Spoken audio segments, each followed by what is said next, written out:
Welcome to Influence, the podcast that dives deep into the heart of influencer marketing and the creator economy with the people who know it best. This podcast is hosted by Powder, where streamers can search their best moments to find short, shareable stream clips with AI.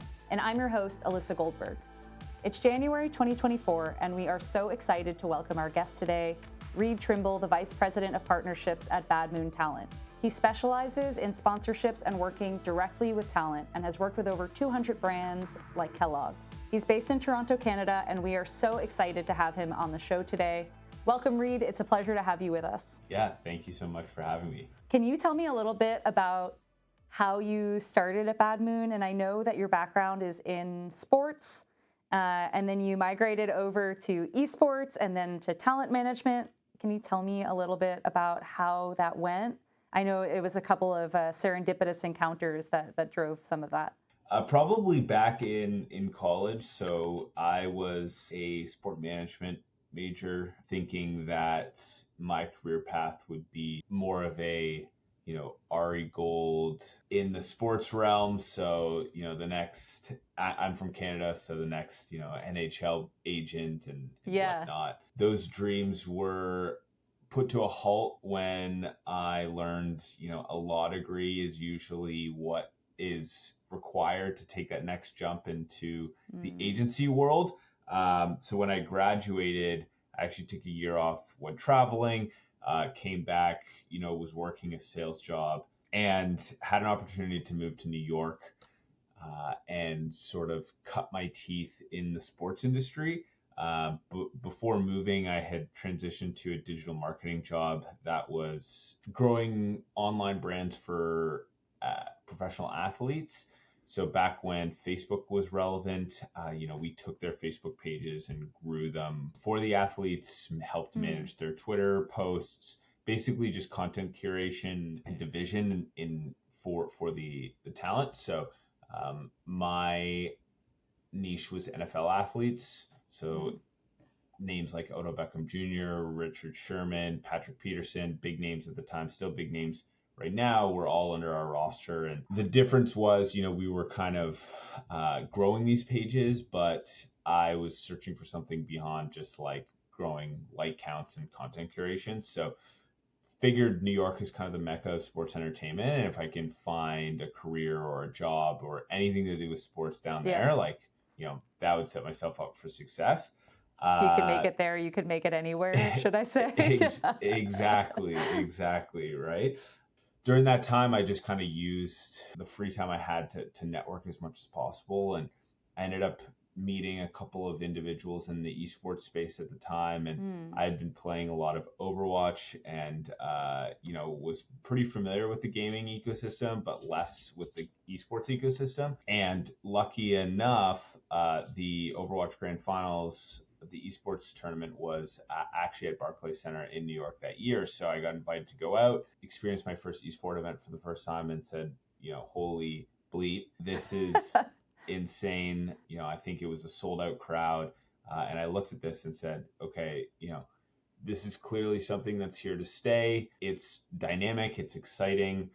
It's not sort of stuck in the old traditional ways that the sports industry has been a part of for so long. And I can really sink my teeth into this because, there's not as much structure and there's more availability for, trailblazers and pioneers, etc. Totally. So I essentially just dove into kind of the gaming, esports and streaming ecosystem, and was doing odd jobs from like setting up Fortnite tournaments to teaching people how to write esports the correct way. And honestly, what my strength was, given my sales background, was working with influencers, streamers, or personalities and pitching them and creating, being a matchmaker between them and brands. So I started doing more and more sort of like freelance, building up that portfolio. I moved back to Toronto, where I'm from, and a couple months later, Bad Moon was started by our two co-founders, Andrew Drake and Bryce Vicento. I had known them from the industry, just like kind of being around the gaming space at that time. So I figured there's two good dudes doing some really good work, and two people I want to be attached to. So I messaged Andrew, and I think 3 months after that, we're playing golf, and I won him a doubles tournament, and from then on, I was hired at Bad Moon, and the rest is history. I know that you are also like a LOL fan and a Pokemon fan. What if you had to identify as a champion, as a LOL champion? Oh man, which one would you be? That's a good or question. A Pokemon. You could pick either one. Up to you. Well, my favorite Pokemon is Gengar, but I don't know if I'd identify as him because he's a bit of a troublemaker. But Wait, why is Gengar your favorite Pokemon? You know what? The more I think about it, he's a little bit mischievous, but in a fun and exciting way. So yeah. I don't want to put myself out there and say I'm mischievous in the work environment because that's not really a good selling point for myself. But what I will say is he shows up when needed. If Very you true. are a fan of the Pokemon series and you've watched a lot of the anime, Ash Ketchum, our favorite 10-year-old Pokemon trainer that never ages, uses Gengar a lot in tricky situations. So I would say, but on the back end, Gengar keeps it light and fun on the home front, right? So I'd say that's a good representation of myself. I try not to take anything too seriously, and unless it needs to be taken serious. And we're a pretty small team over at Bad Moon Talent, so keeping vibes high, keeping morale high. A lot of that comes down to making sure everybody feels welcome. Everybody feels excited to be there. I identify a lot with some of the traits that Gengar represents. A lot of good points to sell Gengar to people, and I hope I do a good job of representing him in day-to-day life. I'm sure he'd be happy to hear your kudos. But you mentioned that one of your best skills is creating opportunities and finding unique solutions to problems that involve connecting brands and influencers. How do you go about identifying the right talent and deliverables for a brand? How do you match them effectively, and what kinds of factors are you usually taking into consideration? Honestly, it's a backwards approach to kind of what the brand is looking for, right? So if a brand reaches out to us, usually we get two types of inquiries. One is more of like a one and done. The brand has the brief, they have the creative, they have everything set out. They're just looking for the talent to fill that void. And in that case, it's a lot easier because they have all the parameters set out. They have exactly what they're looking for. For me, it's just looking at our roster and saying, okay, they're looking for a tech creator who specializes in short form content based in LA that has worked with X brand before. Okay, sounds good. I have 4 people that would fit that bill. I like to position myself, and where things get fun is a brand comes to us and says, we want to activate with gamers. Our initiative is female focused, but other than that, we don't really know, or we'd love your recommendation. So then I can kind of chat with them and be like, okay, what are your KPIs for the campaign? Are you looking for brand awareness? Are you looking for sales? Are you looking for PR, right? From there, I, double down and say, are you, a lot of brands are interested in POC or LGBT or any of these sort of subsets of creator.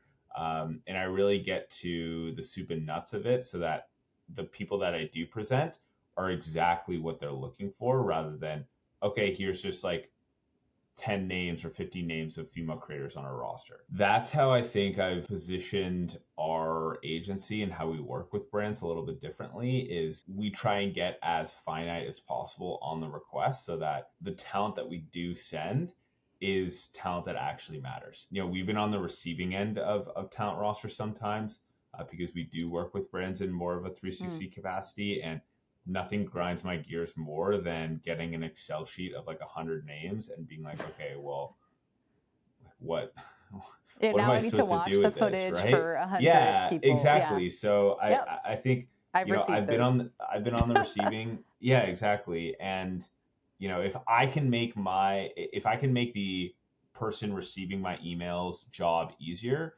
then I think everyone wins. So that's why I ask important questions. That's why I try and get as finite as possible, and ultimately, highlight a couple of creators rather than, hey, here's our entire roster, you do the work. And for creators that are part of Bad Moon Talent, I guess how do you guys go about identifying who's a good creator for you guys to represent?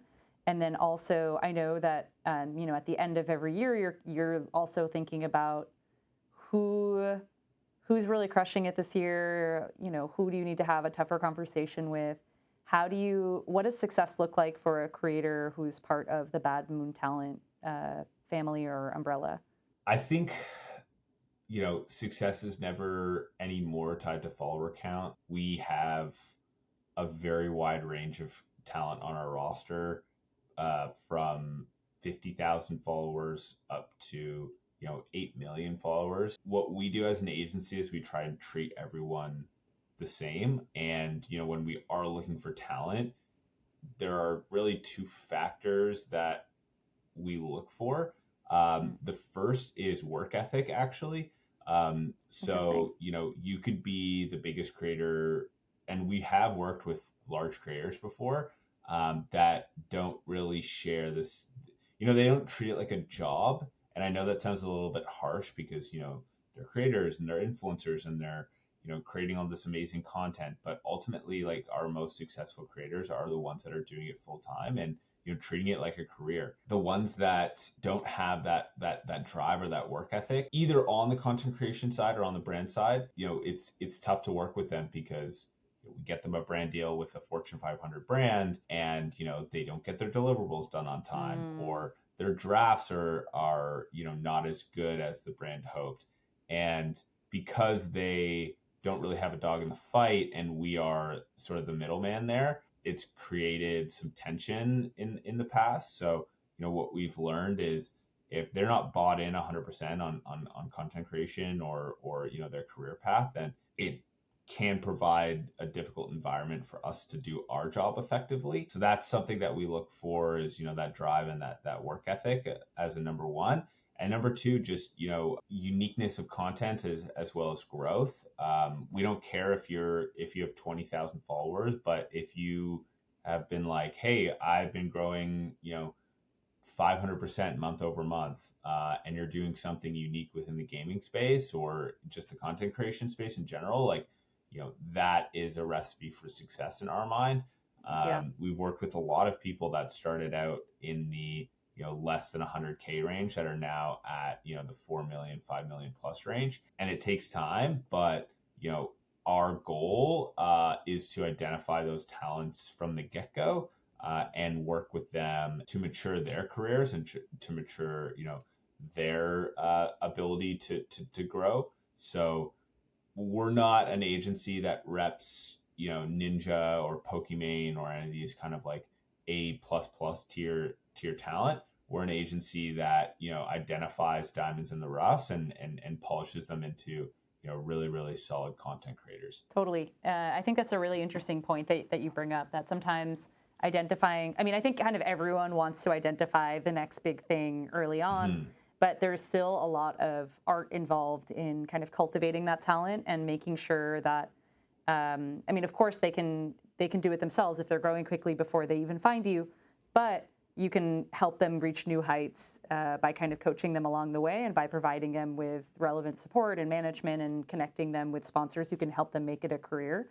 What Mm-hmm. kinds of advice do you give to creators who are, I don't know, between 20K and 100K followers, who really want to reach that million threshold, who want to quit their day jobs and be a full-time content creator? Do you guys provide a playbook? How do you kind of think about working with them and their their careers. I guess it's not so different than working in a corporate environment to the extent that everyone has their own goals and ambitions, but you also need Yeah. to make sure that you're balancing the company objectives as well. So anyway, I'm just thinking through that, but I'm No, really curious to hear how you think about that. yeah, I wouldn't say there's a playbook. And I would be lying if I'm some sort of growth hack content, guru who can take you from 20K to 1 million. But a Yeah. couple of pieces of advice that I do give creators, because we have conversations with creators that we don't ultimately sign, but are still trying to make it as a full-time career. And the advice I give them is, one, on the content side, just leverage TikTok short form content. Instagram Reels, YouTube Shorts, and TikTok are by far the fastest growing platforms, the easiest platforms to grow on, and are also seeing the most brand spend in terms of dollars. So our largest and top earners aren't even streamers anymore. They're strictly So short form interesting. content. Um, so just understanding that short form content is kind of the new wave of content consumption for people, is very important, because there are three platforms that can all operate in the same function. It makes zero sense if you're on TikTok not to cross post to Instagram Reels and YouTube Shorts. Like, that's doesn't really take that much effort. You can find yourself like a cheap editor or something like that for YouTube if you really need it. But that's the easiest way to grow your overall audience. If you're not doing short form content, do short form content. And if you're doing short form content, make sure you're posting to all three platforms. And then from a brand perspective, our top earners aren't our biggest follower count. Yep. Follower count just doesn't really makes a difference, but not in the same way as it once did. Uh, the people that earn the most are the people that create the best content. So focus on really quality content rather than like viral content. And if you are pitching yourself to a brand, start with the brands that you actually care about. Don't think, okay, I know McDonald's is like got $1 million budget, so I'm gonna like pitch myself to McDonald's, when you've never eaten a Big Mac in your life. Like, that just won't fly. So what I suggest is actually creating content, evergreen or organic content for the brand first. We did a deal with Schick, the razor company, Yep. last year, and that was because we had an influencer actually do a Movember campaign, or some sort of like actually trim his mustache up with a Schick razor, tag them in Cool. the post. And then what I did is I took that post and I sent it to my Schick contact and said, hey, look, like, Danny's already using Schick stuff. Like, let's make something happen. And next thing you know, 2 weeks later, we have a deal on the table. So creating content for brands organically will just bolster your case. And ultimately, a lot of that a social media manager is managing that account anyway. So chances are they're probably going to see that tag or see that content, Totally. and you'll be on their radar.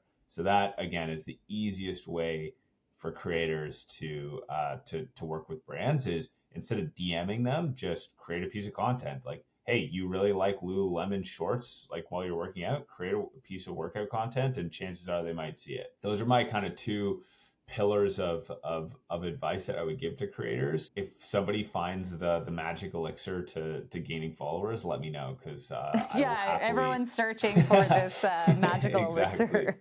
In your experience, can you share an example where maybe there was an unconventional match between a brand and an influencer that turned out to be super successful? I know that you were mentioning a lot of brands, of course, chase follower count.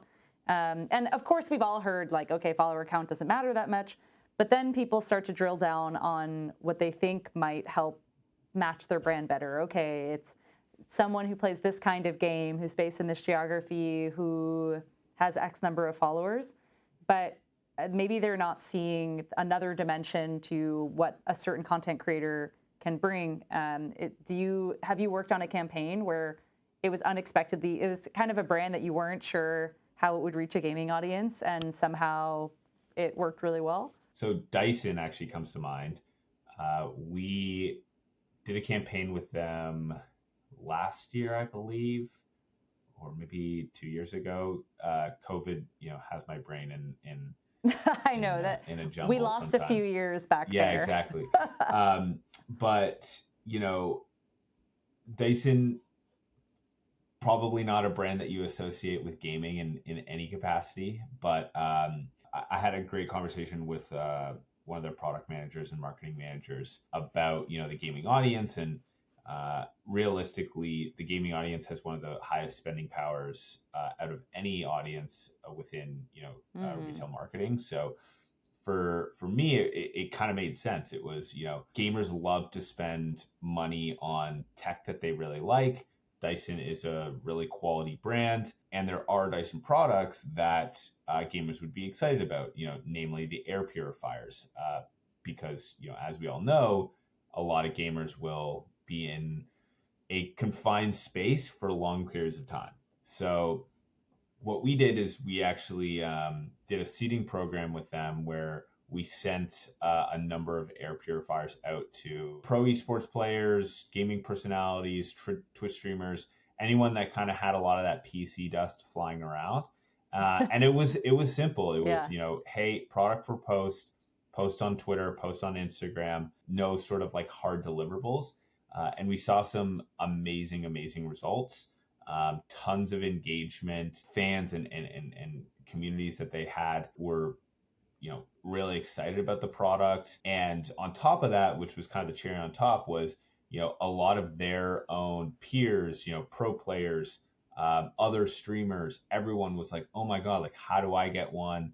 Like, I need this needs to be an essential in my setup. Like, I have allergies from all the dust that I'm consuming. So Yeah. it was one of those things that I had a sneaking suspicion the gaming audience would love it, and it paid off in spades. And we're doing another campaign with them now. We just wrapped something during the holiday season, but it was a good introduction to a brand that I think was not fully sold on the gaming audience, because they're like, how does an air purifier ever relate to like a gamer? But in reality, framing it as like an essential for any sort of like serious gaming setup has Totally. proven to be really successful and really organic as well. Well, so it's the beginning of the year. I've been thinking a lot about, I mean, I guess everyone's been thinking about like resolutions and trends and kind of what's coming for the new year. How is Bad Moon Talent evolving as a talent agency in terms of marketing position and platform focus going into the new year? What do you guys have on your radar? So we had a lot of success last year, again, with short form content. So I think we're continuing the trend of, you know, finding and prioritizing TikTok creators, YouTube creators, Instagram creators, those sorts of stuff. We are transitioning more out of the gaming space to what I would say like gaming adjacent.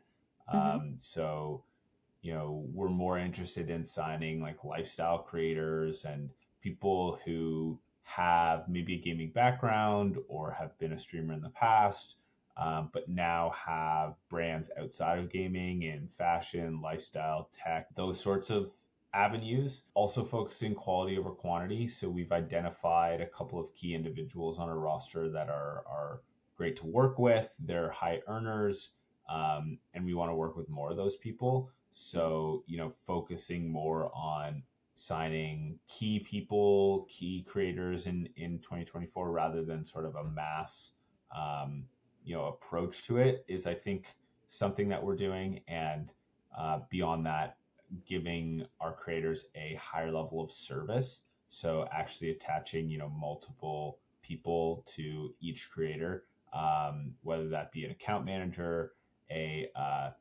brand manager, etc. Just having more people in their corner to deliver a higher level of service is important to us this year. So that's kind of what we have planned for the talent agency side.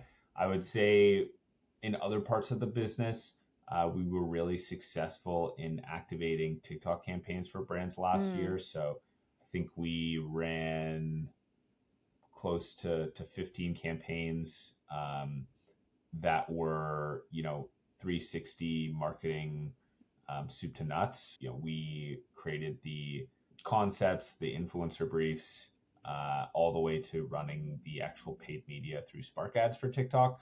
So what we learned was, because we have such a strong roster, it makes sense in a lot of cases for a brand or for an ad agency to work with one partner rather than 6 or 7 partners. And we've been able to drive a lot of success for brands. So we're going to be continuing to kind of expand that media division in 2024. So yeah, quality over quantity talent, just growing our roster that way, more media and TikTok campaigns for brands and those offerings. We're exploring stuff in the TikTok shop right now, which is a whole different kettle of fish. And then, opportunities to work with brands in more of a consulting capacity, just to bring them into the fold and give them the right tools and set them up for success. Not just in gaming, but the creator economy in general. Totally. I have 3 follow-up questions. I feel like you elaborated on a bunch of really interesting things there. The first is why the expansion beyond gaming? What have you guys been observing in the industry that makes it more interesting going into the new year to seek out kind of what I guess everyone refers to as non-endemic gaming brands? Well, people forget that gaming is the largest entertainment industry in the entire world. Yep. It's bigger than the movie and music industry combined. So I think we don't want to lose our roots. We're still gamers that represent gamers. That's who we are. But we've noticed that the gamer is not just the gamer anymore, right? Absolutely. I don't know what the statistics are these days, but I'm assuming like 90% of the U.S. aged 10 to 35 are playing video games at some point during the week, right? So that's capsulating 90% of the audience that brands are looking for. So for us, it's, again, what we've noticed is the hardcore gaming influencer is just not what brands or what people are consuming anymore. You think back on the days of COVID, and of course Call of Duty and Counter-Strike and Valorant, like everyone was exposed to it. So Yep. influencers like Shroud, influencers like It's Timmy, all those sort of hardcore, like I'm gonna get on stream and talk to you about slide canceling and mechanics and stuff like that. I think those days are dwindling. Now, that's not to say like those talent won't exist, and they will continue to exist, and they're great creators. But in our experience, we do have a couple of those talent on our roster, and they're just not doing the same amount. They're not having the same amount of success, both from like a growth perspective, but also from a brand perspective, that they once did. And what I think more people are consuming are those creators that are teaching people how to build their dream gaming setup, or cosplay is a big thing as well, right? So it's these gaming adjacent sort of avenues that we're identifying as more of a sustainable and successful path for content creators.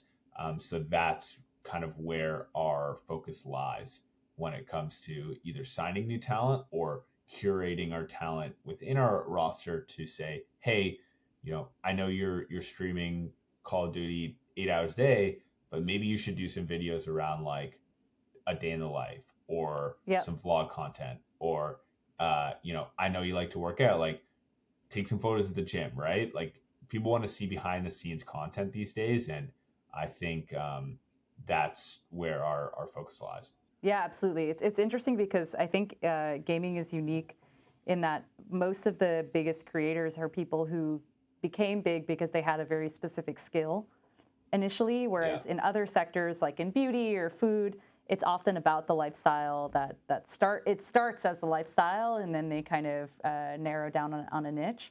And I think that in gaming, it's kind of moving in the other direction, where it's true, like everyone has a full, complete, dynamic life. You have your family life, maybe you have a pet that you really love, exactly as you mentioned, you go to the gym, you are a student or something, and getting that 360 perspective on the creator as a full person opens up a ton of opportunities and also helps people kind of prolong their career because they can find many other avenues to grow into if they're just not interested in the same game 10 years later.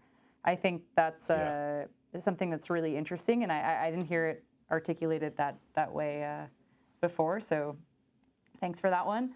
I think that my other question from what you were saying is, you were mentioning how you want to focus on quality over quantity.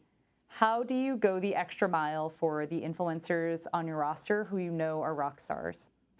We try and treat our influencers like friends and family. I don't think there's a single day goes by where our influencers don't hear from us at least once a day. So, from a brand perspective, like, we handle their schedules, their deliverable dates, communications with the brands, essentially everything that they need is set up there for them. But I think beyond that, we want to provide opportunities that they don't have or might not have if we didn't exist. So getting them into movie premieres, getting them a YouTube editor instead of them going on Twitter and trying to find someone randomly, right? So it's really us tailoring our approach to exactly what each creator is looking for, because each creator is different, right? We have some talent that live in LA and want to be invited to all the parties and want to get into this event and whatnot.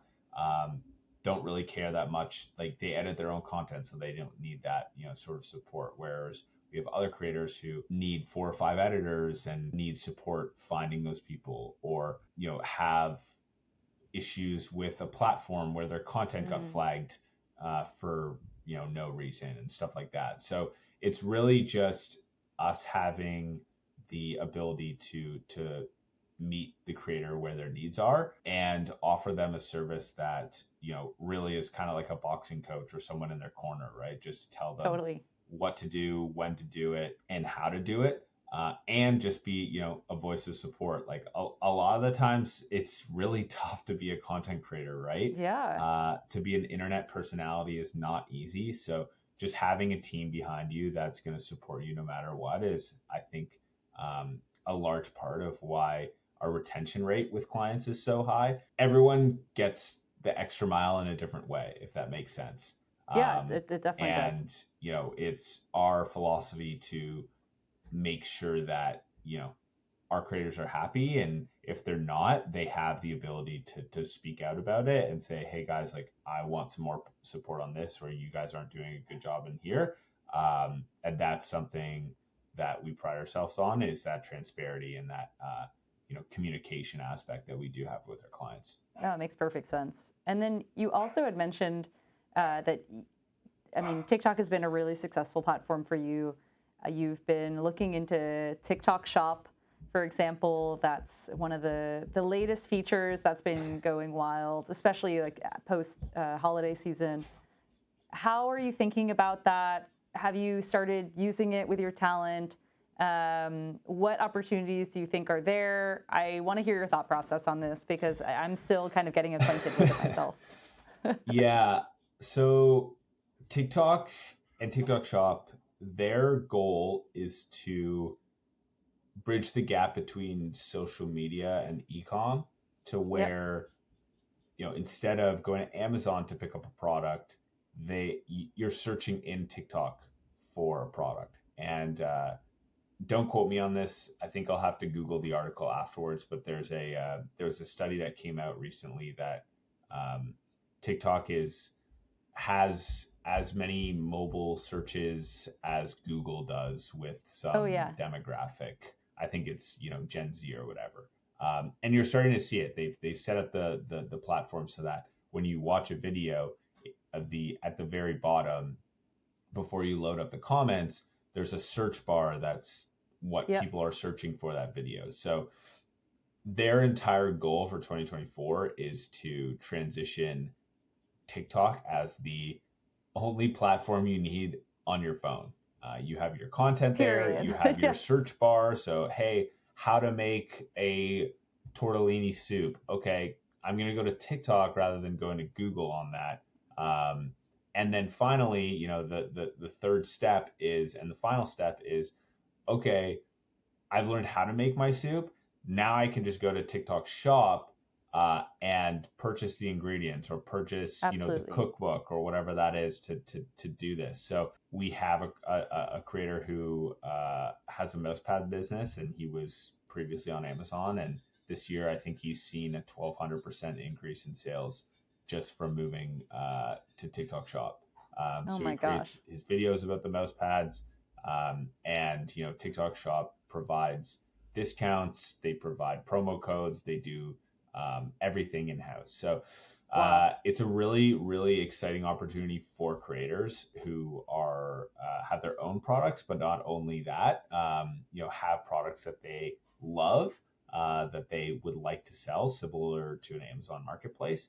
And what we are doing is we are partnering with TikTok to provide exclusive discounts and agency benefits for our creators. Mm. So there's a whole program around it, and I can't dive too much into our Yep. relationship with them, but essentially it's allowing our creators to operate at a higher level with bigger discounts and bigger margins through TikTok Shop, as well as working with TikTok to increase their brand awareness and availability for the shop through our talent. All I can say is it's gonna be a crazy ride, and the rocket ship has Yeah. just taken off. So if any creator or agency is listening to this, like, make sure to at least educate yourself on TikTok Shop. Go buy something on TikTok Shop just so you know how it operates. Yep. Um, because it will be, a big pillar of, the social media landscape in 2024. What advice would you give to any agent or marketer hoping to succeed with influencer strategies going into the new year? This is something I've stood by for the longest time. Let creators create.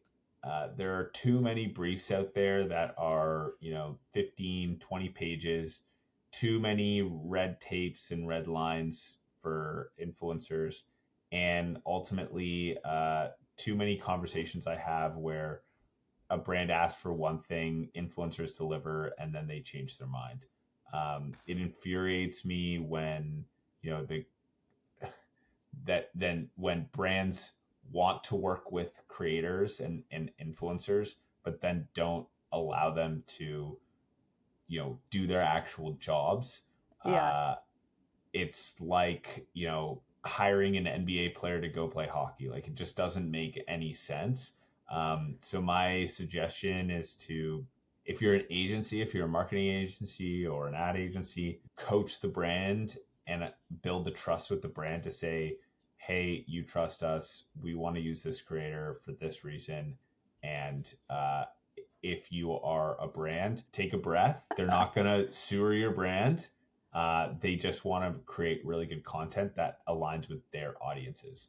So, give them some rope, give them some leeway, and by far and away the best and most successful campaigns we've ever run in terms of KPIs, you know, uh, budgets, and ultimately just, uh, stress has been ones that the brand says, here's the 3-page brief, here's what you are required to include in your post, but otherwise you are the creator, we are the brand, we want to see you tell the story of our brand in your own way. And by far and away that's the best way to do it. So I know ad agencies and brands have briefs and campaign goals and ultimately a structure that needs to be followed, but in any scenario where you can give a creator more space to work, the better the content is going to be. That makes perfect sense. It's really sound advice. Well, thank you so much for joining us on Influence today. It was super wonderful to have you here. We talked about so many different topics, some very light, some much more serious, and all very interesting. Remember that with every episode, we bring you the minds and voices leading the charge in the influencer marketing world, helping you stay ahead in the rapidly changing landscape. Don't forget to subscribe to our podcast on your favorite platform so you never miss an episode, and follow us on social media at PowderGG on Twitter, LinkedIn, TikTok, Instagram, and YouTube for more updates and behind-the-scenes content. And Reed, if someone wants to find you or Bad Moon, where can they find you guys? You can find me on LinkedIn, Reed Trimble, Trimble. On Twitter at Trimbits, and then Bad Moon across social media at Bad Moon Talent. Thank you for joining us, and have a great day. Awesome. Thank you so much for having me.